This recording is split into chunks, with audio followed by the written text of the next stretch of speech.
चलेंगे भाई, करेंगे एक बार, चेक करेंगे आवाज सभी को आ रही है क्या। एक बार क्लियर मुझे कमेंट करके बता दो कि आवाज सभी को आ रही है।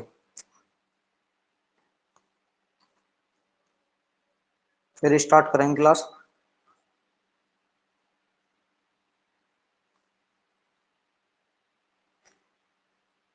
करो चेक भाई, एक बार आ रही है सभी को आवाज।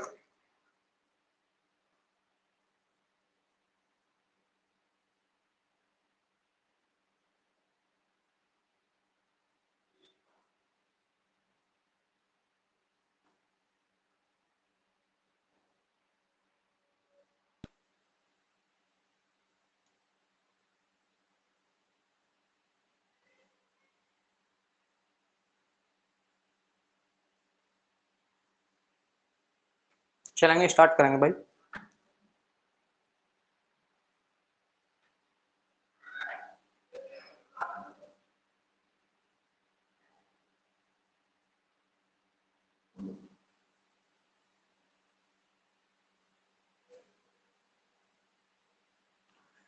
जय हिंद दोस्तों, मैं अंकुर सैनी अग्रिम एजुकेशन कैंपस में आपका स्वागत करता हूं।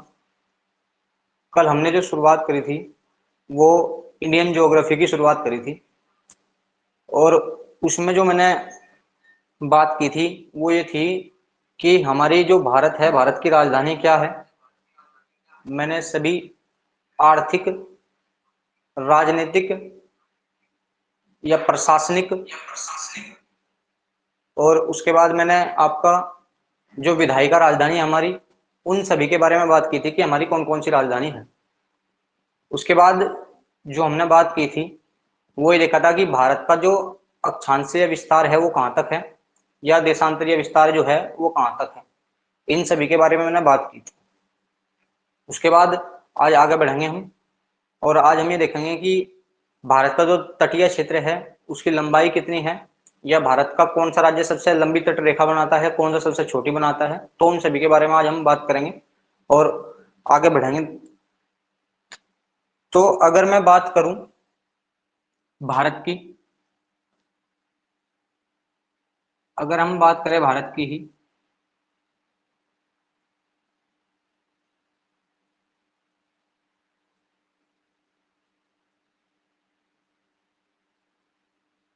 तो कुछ कंडीशन जो भारत की है कि पूर्व से पश्चिम की लंबाई पूछ लेता है वो, कि कंप्लीट पूर्व से पश्चिम की लंबाई कितनी है भारत की। और उसके बाद जो पूछता है वो तुम्हारे से, वो ये भी पूछता है कि उत्तर से दक्षिण की लंबाई भारत की कितनी है। तो उन सभी के बारे में हमें बात करनी है।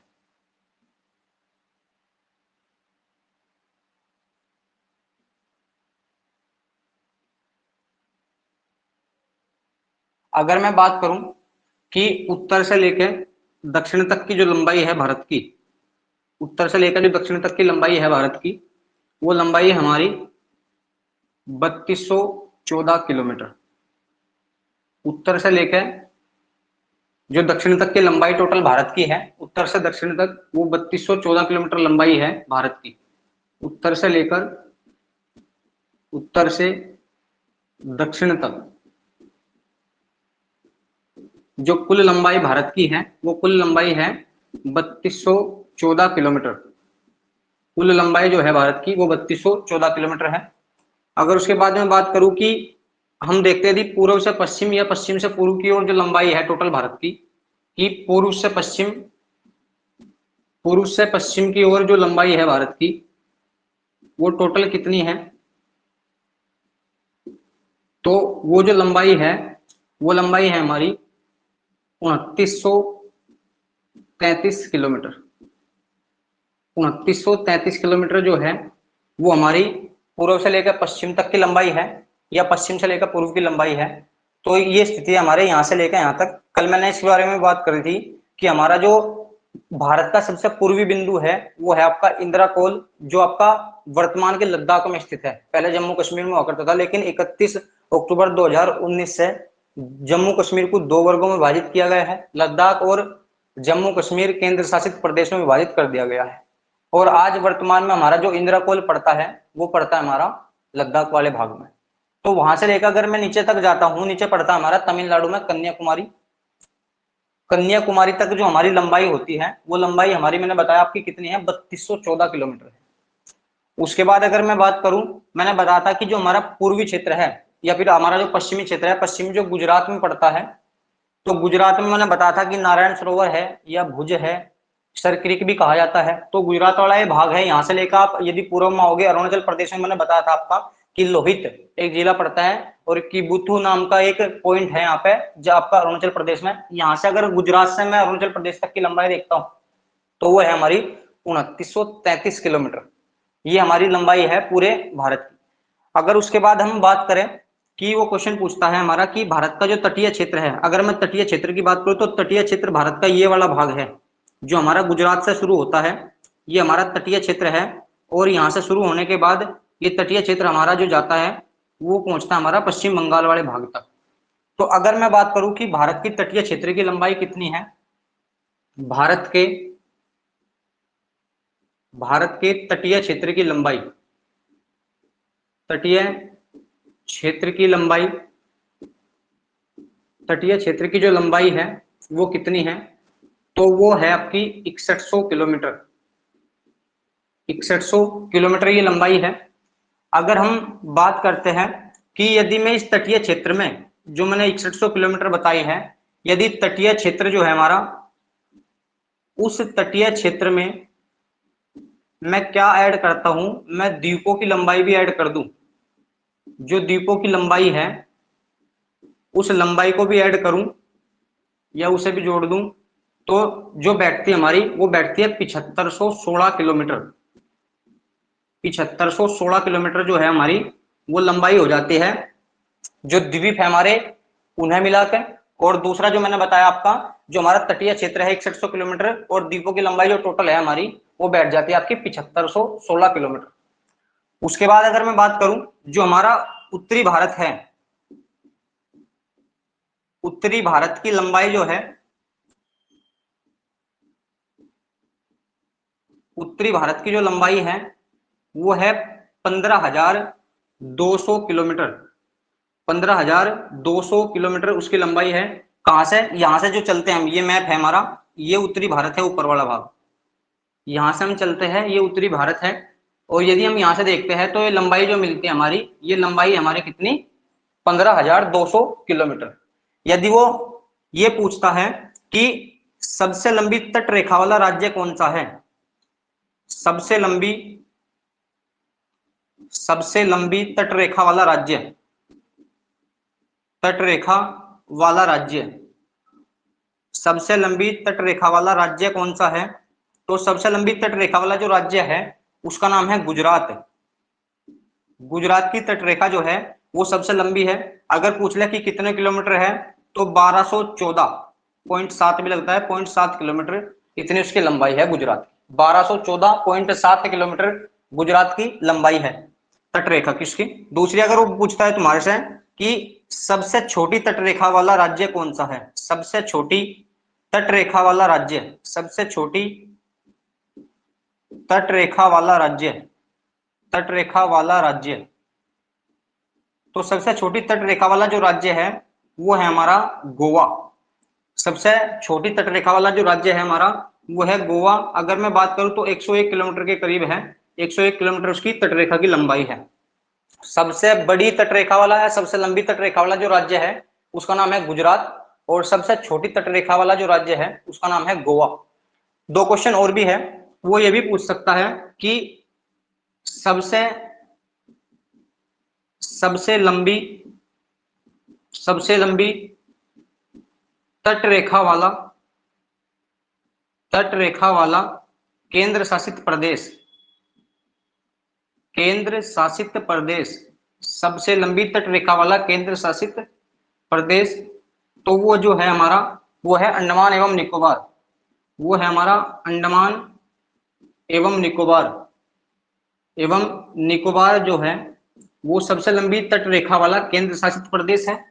उसके बाद अगर वो एक क्वेश्चन ये भी पूछता है कि सबसे छोटी तट रेखा वाला राज्य कौन सा है, सबसे छोटी तट रेखा वाला केंद्र शासित प्रदेश कौन सा है, सबसे छोटी तट रेखा वाला केंद्र शासित प्रदेश तो वो जो है हमारा वो है हमारा दमन व दीव। ये हमारा सबसे छोटी तट रेखा वाला केंद्र शासित प्रदेश है। दोबारा बता रहा हूं मैं, अगर वो पूछता है कि उत्तर से लेकर दक्षिण तक की भारत की लंबाई टोटल कितनी है, मैंने बताया 3214 किलोमीटर वो लंबाई है। उसके बाद अगर वो पूछता है कि पश्चिम से लेकर पूर्व तक की लंबाई भारत की कितनी है या चौड़ाई कितनी है, या पूर्व से पश्चिम की ओर की लंबाई कितनी है, तो वो है, मैंने बताया आपको 2933 किलोमीटर उसकी लंबाई है। उसके बाद अगर मैं बात करता हूं तो वो कुछ लंबाई पूछता है, वो पूछता है कि भारत का जो तटीय क्षेत्र है कहां से, गुजरात से शुरू होता है हमारा और गुजरात से शुरू होकर पश्चिम बंगाल तक जाता है। तो जो हमारी तटीय क्षेत्र की जो लंबाई है, उस तटीय क्षेत्र की लंबाई टोटल जो बैठती है, मैंने लिखा है 6100 किलोमीटर उसकी लंबाई है। यदि उस तटीय क्षेत्र में मैं द्वीपों की लंबाई भी जोड़ दूं, यदि उस तटीय क्षेत्र में मैं द्वीपों की लंबाई जोड़ता हूं तो वो जो लंबाई है हमारी वो कितनी है, 7516 किलोमीटर है। उसके बाद अगर मैं बात करूं, वो उत्तरी भारत की लंबाई पूछता है कि उत्तरी भारत की लंबाई कितनी है, तो वो है हमारी कितनी, 15,200 किलोमीटर। उसके बाद अगर हम बात करें कि सबसे लंबी तट रेखा वाला राज्य कौन सा है, तो सबसे लंबी तट रेखा वाला जो राज्य है वो है आपका गुजरात। उसके बाद अगर हम बात करते हैं कि सबसे छोटी तटरेखा वाला राज्य कौन सा है, तो वो है आपका गोवा। उसके बाद वो क्वेश्चन पूछता है हमारे से कि सबसे लंबी तटरेखा वाला केंद्र शासित प्रदेश कौन सा है, तो केंद्र शासित प्रदेश में जो शामिल होता है हमारा वो होता है अंडमान एवं निकोबार द्वीप समूह। उसके बाद अगर मैं बात करूं सबसे छोटी तटरेखा वाला जो केंद्र शासित प्रदेश है, उसमें जो शामिल होता है हमारा वो होता है दमन व दीव। कोई बच्चा कमेंट करके मुझे बता दे कि दूसरे नंबर पे कौन सा राज्य आता है तटरेखा के मामले में, सबसे लंबी दूसरे नंबर पर तटरेखा किस राज्य की है, दूसरे नंबर पर सबसे लंबी तटरेखा किस राज्य की है, एक बार कमेंट करके बता दो। दूसरे नंबर पे सबसे लंबी तटरेखा किस राज्य की है कोई बच्चा बता सकता है?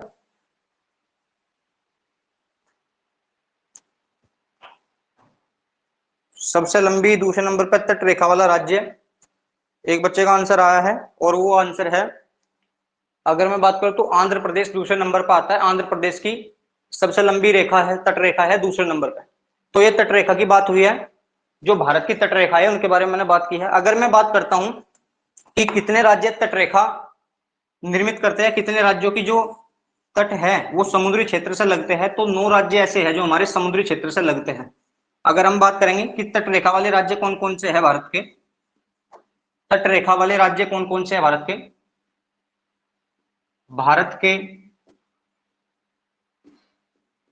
तटरेखा वाले राज्य, तटरेखा वाले राज्य, तो उनकी जो संख्या है वो है 9 राज्य ऐसे हैं जिनकी तटरेखा, जो तटरेखा लगा किससे, समुद्र से लगती है हमारी। अगर मैं बात करूं पहला गुजरात होता है यहीं शामिल, उसके बाद महाराष्ट्र वाला भाग है, उसके बाद अगर मैं बात करूं तो गोवा है, कर्नाटक है, केरल है, नीचे की साइड में तमिलनाडु है, आंध्र प्रदेश है, उड़ीसा है और फिर पश्चिम बंगाल वाला भाग है। तो कुछ ऐसे है। अगर मैं बात करूं पहले नंबर पे मैंने बताया है आपका गुजरात वाला भाग है, गुजरात की तटरेखा लगती है समुद्र से। दूसरा अगर मैं बात करूं तो दूसरे नंबर पे है महाराष्ट्र, दूसरे नंबर पे है महाराष्ट्र। तीसरे नंबर पे अगर हम बात करते हैं तो गोवा है। चौथे नंबर पे अगर मैं बात करूं तो चौथे नंबर पे जो है हमारा वो कर्नाटक है, कर्नाटक है। पांचवें नंबर पे अगर हम बात करते हैं तो केरल की लगती है। छठे है आपका जो पड़ता है हमारा वो है तमिलनाडु। सातवें नंबर पे जो है हमारा, सातवें नंबर पे है हमारा आंध्र प्रदेश, आंध्र प्रदेश है। आठवें नंबर की अगर हम बात करते हैं तो आठवें नंबर पे हमारा उड़ीसा आता है, उड़ीसा की भी लगती है। और नौवा जो राज्य है हमारा, नौवा राज्य है हमारा पश्चिम बंगाल, पश्चिम बंगाल जो हमारा वो नौवा राज्य है। तो ये 9 राज्य वे है जो जिनकी तटरेखा मानी जाती है कि तटरेखा वाले राज्य भारत में है। उसके बाद अगर वो पूछता है तुम्हारे से कि कितने केंद्र शासित प्रदेश है, कि भारत के कितने केंद्र शासित प्रदेश तट रेखा वाले केंद्र शासित प्रदेश कहलाते हैं, बता सकता है कोई बच्चा? एक बार बता सकता है मुझे कितने राज्य है? कितने राज्य है एक बार बता सकता है मुझे? कितने केंद्र शासित प्रदेश है जो तट रेखा वाले केंद्र शासित प्रदेश भारत में कहलाते हैं? कितने केंद्र शासित प्रदेश है जो तट रेखा वाले केंद्र शासित प्रदेश कहलाते हैं? 4 आंसर आ रहा है, 4। और है कोई बच्चा जो बता सके कि कितनी तटरेखा वाले ऐसे केंद्र शासित प्रदेश है जो तटरेखा वाले राज्य कहलाते हैं भारत में?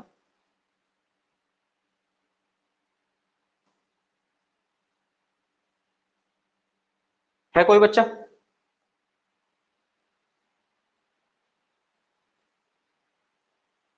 चलेंगे। अगर मैं बात करूं कि केंद्र शासित प्रदेश कितने हैं ऐसे, तो केंद्र शासित प्रदेशों की अगर मैं बात करूं तो केंद्र शासित प्रदेश है 4। केंद्र शासित प्रदेश जो है वो 4 हैं, पहले 5 हुआ करते थे। अगर मैं कहूं कि कौन कौन से हैं, तो पहला जो है आपका, पहला आता है हमारा अंडमान एवं निकोबार। अंडमान निकोबार। दूसरा जो है हमारा, दूसरा केंद्र शासित प्रदेश है हमारा पुदुचेरी। पुदुचेरी है। तीसरा केंद्र शासित प्रदेश है हमारा लक्षद्वीप है।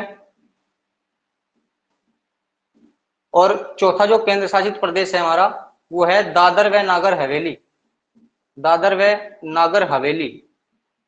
नागर हवेली।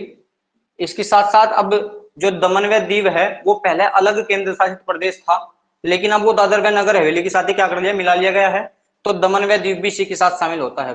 दमन व दीव वो इसी के साथ शामिल होता है। तो इसलिए कहा जाता है कि केवल आज वर्तमान में 4 केंद्र शासित प्रदेश है जो तट रेखा वाले केंद्र शासित प्रदेश भारत में कहलाते हैं। उसके बाद अगर हम बात करेंगे तो ये मैंने बताया कि 9 राज्य जो है हमारे तटरेखा वाले राज्य कहलाते हैं। गुजरात, महाराष्ट्र, गोवा, कर्नाटक, केरल, तमिलनाडु, आंध्र प्रदेश, उड़ीसा और पश्चिम बंगाल। उसके बाद मैंने कहा कि 4 केंद्र शासित प्रदेश हमारे ऐसे हैं जिनकी तटरेखा है, एक आपका अंडमान निकोबार, पुदुचेरी, लक्षद्वीप और आपका दादर व नगर हवेली व दमन व दीव। ये 4 राज्य, 4 हमारे केंद्र शासित प्रदेश है जो तटरेखा वाले केंद्र शासित प्रदेश हैं। कोई बच्चा मुझे बता सकता है, क्वेश्चन और है कि जो पुदुचेरी है वो कितने राज्यों में शामिल है या कितने राज्यों में अवस्थित है पुदुचेरी? बता सकता है कोई कि पुदुचेरी कितने राज्यों में अवस्थित है कोई बच्चा? आंसर आए 2 बच्चों के, 3-3। एक बार लिख के बता दो कि कौन कौन से राज्य है। पुदुचेरी कितने राज्यों में स्थित है? कितने राज्य है वे? 3 बच्चे आंसर दे रहे हैं, 3 है। कौन कौन से राज्य है ये भी बता सकता है कोई कि कौन कौन से वे राज्य है? आगे चल के हमें बात भी करनी है पुदुचेरी में, मैं बात भी करूंगा।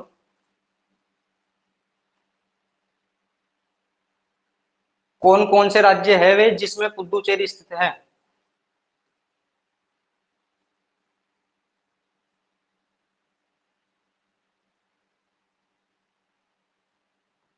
एक बच्ची है तनु सैनी, उसका आंसर आया एक आंध्र प्रदेश, तमिलनाडु, तीसरा रह गया एक अभी, तीसरा एक और है केरल। तो 3 राज्य हैं, आंध्र प्रदेश, तमिलनाडु और केरल में पुदुचेरी स्थित है। और कितने जिले हैं पुदुचेरी में ये भी बता सकता है कोई बच्चा कि पुदुचेरी में कितने जिले हैं, कितने डिस्ट्रिक्ट है पुदुचेरी में, ये भी बता सकता है कोई बच्चा?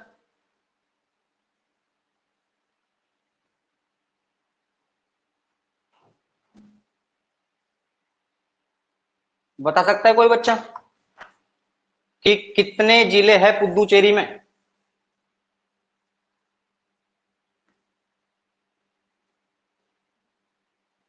कितने जिले हैं? नहीं पता किसी को? तो 4 जिले हैं पुदुचेरी में। मैं बात भी करूंगा कि कौन कौन से वे जिले हैं, और तमिलनाडु में कौन सा पड़ता है, आंध्र प्रदेश में कौन सा पड़ता है और केरल में कौन सा पड़ता है, उनके बारे में बात करेंगे। तो 3 राज्यों में आपका पुदुचेरी जो केंद्र शासित प्रदेश है 3 राज्यों में स्थित है, आंध्र प्रदेश, तमिलनाडु और केरल। अगर मैं बात करूं तो 4 जिले उसमें स्थित है। एक आपका, अगर मैं बात करूं तो वो तमिलनाडु ये आपका आंध्र प्रदेश या केरल में स्थित ये 4 जिले हैं, उनके बारे में आगे बढ़कर बात करेंगे, लेकिन उससे पहले यहाँ बढ़ेंगे। अगर हम बात करते हैं तो एक बात होती है भारत में कि मानक रेखा की, मानक रेखा, अगर हम बात करते हैं मानक रेखा है क्या, तो किसी क्षेत्र या राज्य या देश का निर्धारण करने के लिए या को निर्धारित करने के लिए राज्य के या देश के समय को निर्धारित करने के लिए मानक रेखा खींची जाती है,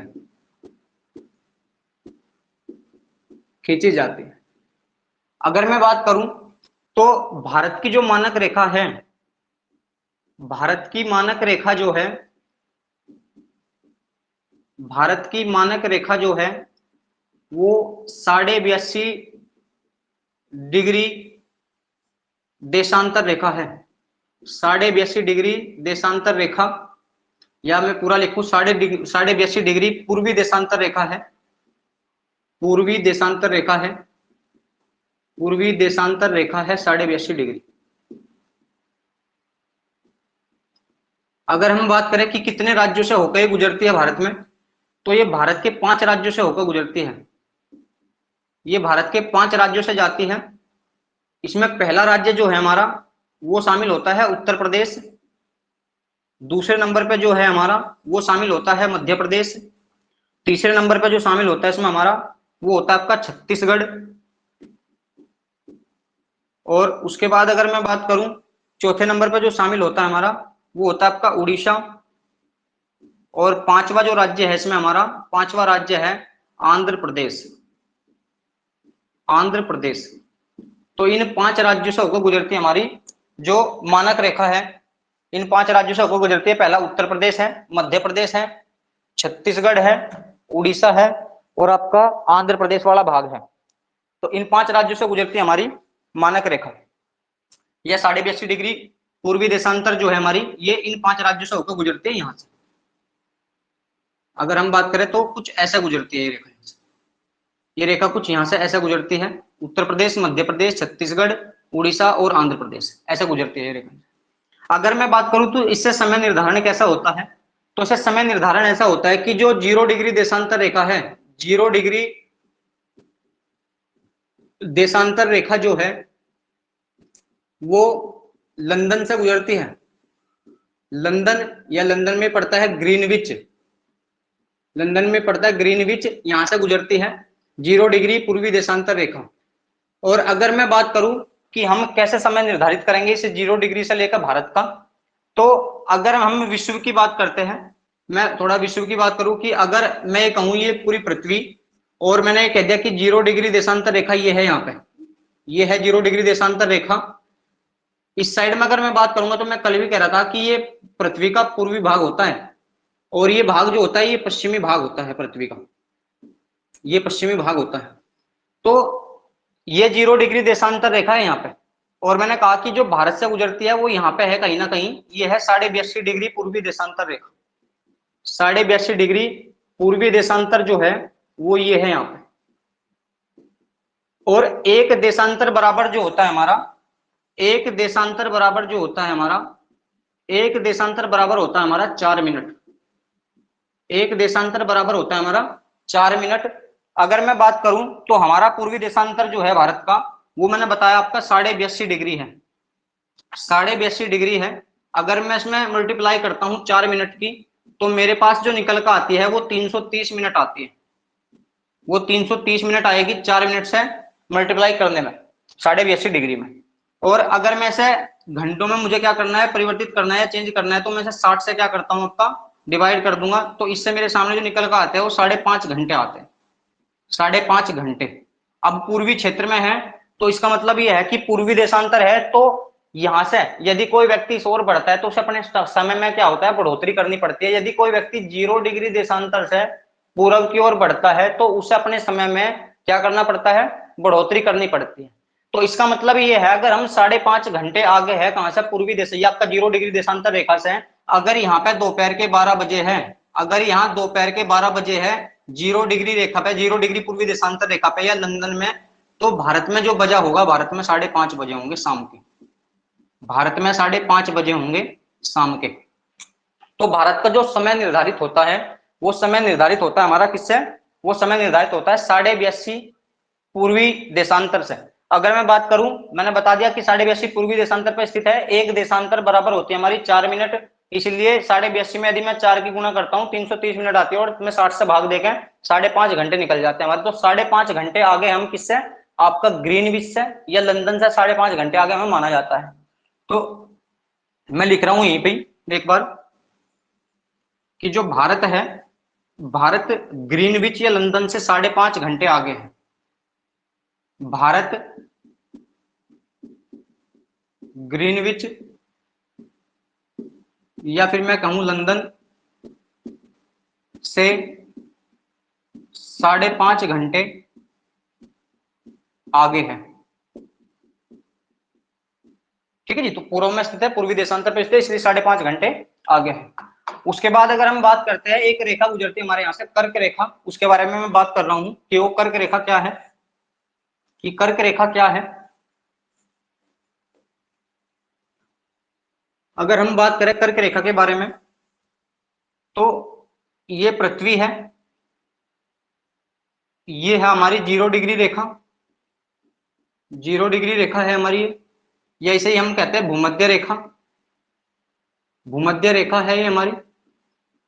और इसका मैंने कल बताया था कि जो ऊपर वाला हिस्सा है इसे उत्तरी गोलार्ध कहा जाता है, और यहाँ पे 23.5 डिग्री है ये, इस 23.5 डिग्री को जो उत्तरी गोलार्ध में स्थित है इसे कहा जाता है कर्क रेखा, कर्क रेखा कहा जाता है इसे।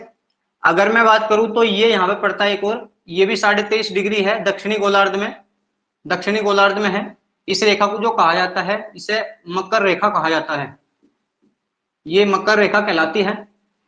अगर मैं बात करूं तो भारत से जो गुजरती है ये 23.5 डिग्री कर्क रेखा, ये गुजरती है भारत से, ये 23.5 डिग्री कर्क रेखा गुजरती है भारत से। अगर हम बात करते हैं कि ये गुजरती कहां कहां से है या कितने राज्यों से जाती है, तो अगर मैं कर्क रेखा की बात करूं, कर्क रेखा की अगर हम बात करें, भारत के 8 राज्यों से गुजरती है, भारत के 8 राज्यों से गुजरती है, 8 राज्यों से गुजरती है,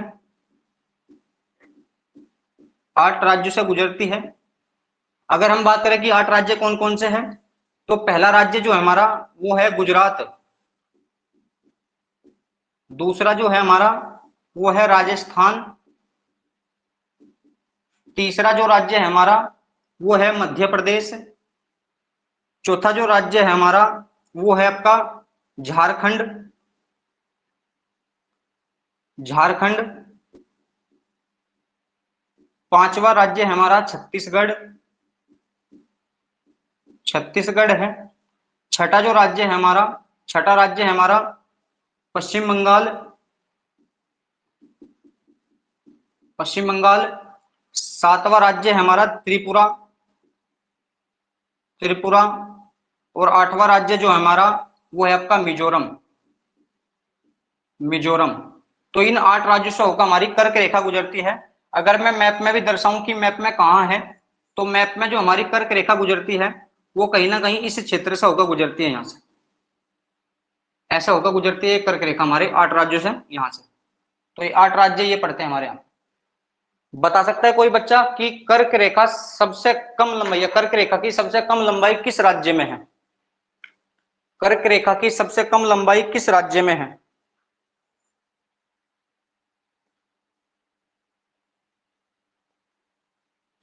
कर्क रेखा की सबसे कम लंबाई किस राज्य में है? त्रिपुरा, आंसर आया त्रिपुरा।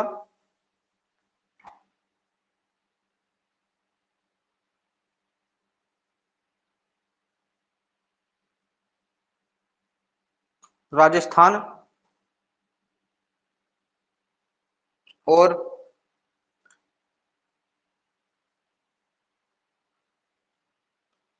है कोई बता सकता है कोई कि कर्क रेखा सबसे कम किस राज्य में है? राजस्थान। और सबसे ज्यादा किस राज्य में है कर्क रेखा? सबसे ज्यादा कर्क रेखा की लंबाई किस राज्य में है? मध्य प्रदेश। मध्य प्रदेश। तो सबसे कम लंबाई जो है कर्क रेखा की, सबसे कम लंबाई जो है, सबसे कम लंबाई है हमारी राजस्थान में। और सबसे ज्यादा जो लंबाई है, सबसे ज्यादा लंबाई जो है वो हमारी है मध्य प्रदेश में, वो है मध्य प्रदेश में। कोई बच्चा एक बार कमेंट करके ये भी बता दे कि कर्क रेखा और जो 82.5 पूर्वी देशांतर रेखा है भारत की, वे एक दूसरे को किस स्थान पर भारत में काटती है? कर्क रेखा और 82.5 पूर्वी देशांतर रेखा जो है हमारी, वो भारत में एक दूसरे को किस स्थान पर काटती है? वो भारत में किस स्थान पे एक दूसरे को काटती है?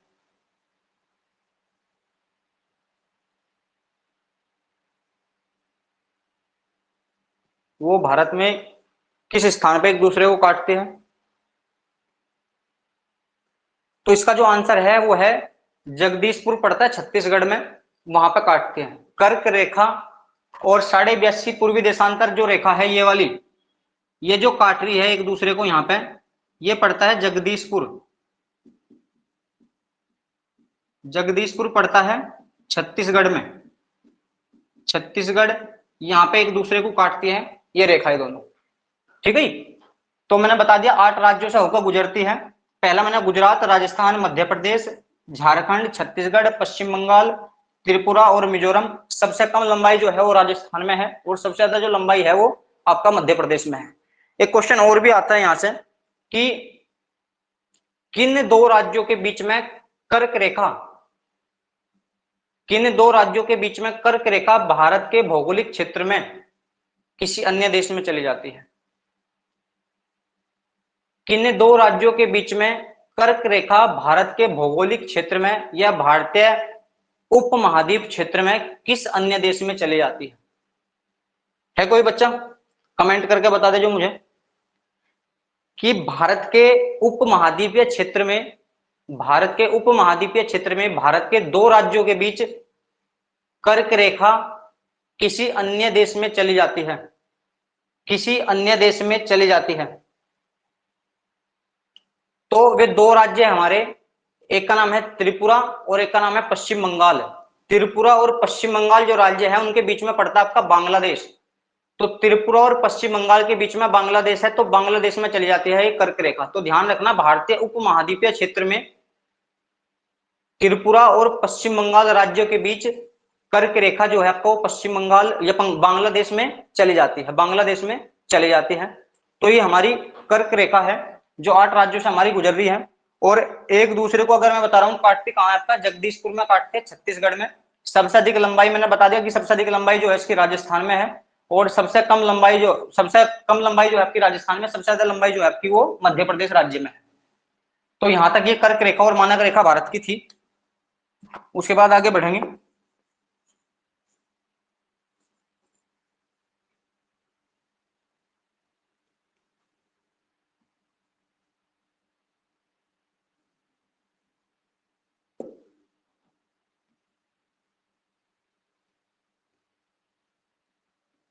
उसके बाद आगे बढ़ेंगे। तो अब जो हमें बात करनी है वो बात करनी है अंतरराष्ट्रीय सीमाओं की, कि अंतरराष्ट्रीय सीमा कौन कौन सी है भारत और अन्य देशों के बीच में। भारत व अन्य देशों के बीच अंतरराष्ट्रीय सीमा, अंतरराष्ट्रीय सीमा कौन कौन सी है तो उनके बारे में बात करनी है। तो भारत और अन्य राज्यों के बीच में, अन्य देशों के बीच में जो अंतरराष्ट्रीय सीमा है वो कौन कौन सी है। तो पहली एक सीमा पड़ती है जिसका नाम है आपका सरक्रिक, सरक्रिक अंतरराष्ट्रीय सीमा, अंतरराष्ट्रीय सीमा। अगर मैं बात करूं तो ये जो है हमारी, ये भारत और पाकिस्तान के बीच में है, भारत और पाकिस्तान के बीच में है हमारी जो सरक्रिक है। कोई बच्चा बता सकता है कि सरक्रिक किस क्षेत्र में पड़ता है? सरक्रिक, सरक्रिक किस क्षेत्र में है? सरक्रिक किस क्षेत्र में है? सरक्रिक किस क्षेत्र में है? तो वो गुजरात में है भाई, गुजरात वाले भाग में है। दूसरी जो सीमा है हमारी वो है रेड क्लिफ, रेड क्लिफ है, रेड क्लिफ अंतरराष्ट्रीय सीमा, अंतरराष्ट्रीय सीमा। ये भी हमारी भारत और पाकिस्तान के बीच में है, भारत और पाकिस्तान के बीच में है।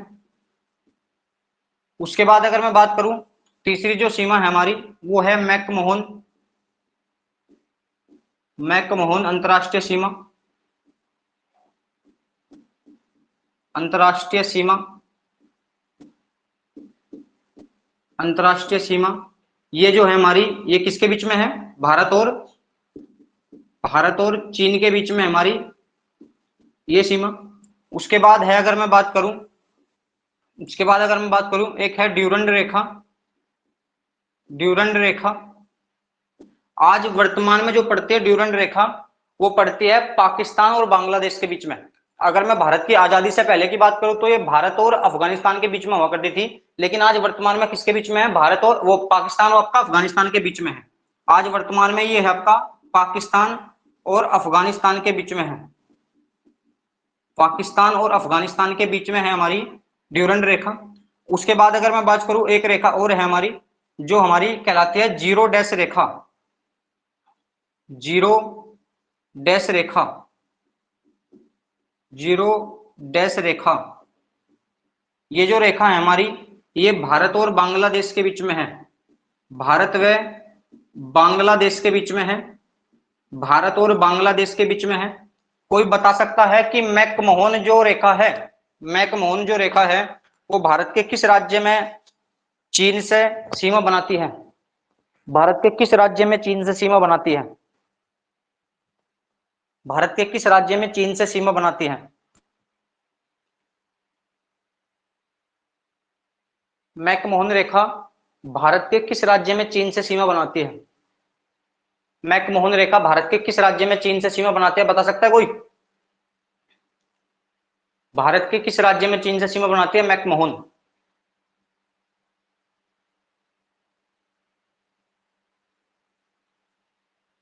है कोई भाई? भारत के किस राज्य में सीमा बनाती है मैकमोहन? तो ये बनाती है अरुणाचल प्रदेश में, अरुणाचल प्रदेश में है, अरुणाचल प्रदेश में सीमा बनाती है। एक क्वेश्चन मेरा है तुम्हारे से, बड़ा इंपॉर्टेंट क्वेश्चन है कि भारत के बीच या अन्य देश, भारत और अन्य देशों के बीच में जो अंतरराष्ट्रीय रेखा है, उनमें से दो रेखा ऐसी है जो मानव निर्मित है या कृत्रिम रूप से बनाई गई है, और सभी अन्य रेखाएं जो है वो प्राकृतिक है, वो प्राकृतिक है। तो वे दो रेखा कौन सी है, अंतरराष्ट्रीय रेखा या अंतरराष्ट्रीय सीमा कौन कौन सी है जो मानव निर्मित अंतरराष्ट्रीय रेखा है? जो मानव निर्मित अंतरराष्ट्रीय रेखा है वो कौन कौन सी है, उसके बारे में अगर कोई मुझे बता दे एक बार।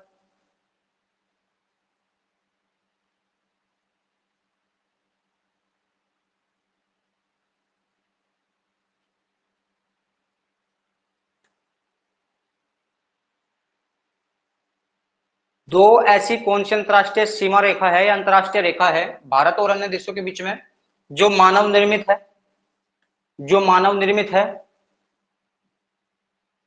जो मानव निर्मित है? ये क्वेश्चन तुम्हारे लिए है, जो मानव निर्मित है। एक आंसर आया एलओसी, लाइन ऑफ कंट्रोल।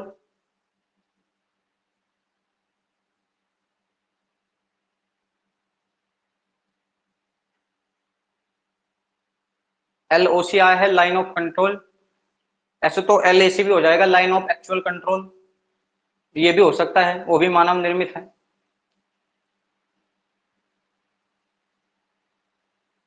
वो भी मानव निर्मित मानी जाती है। और है कोई बच्चा जो बता सकता है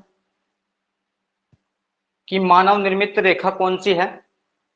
मानव निर्मित रेखा कौन सी है भारत या अन्य देशों के बीच में? भारत या अन्य देशों के बीच में मानव निर्मित रेखा कौन सी है?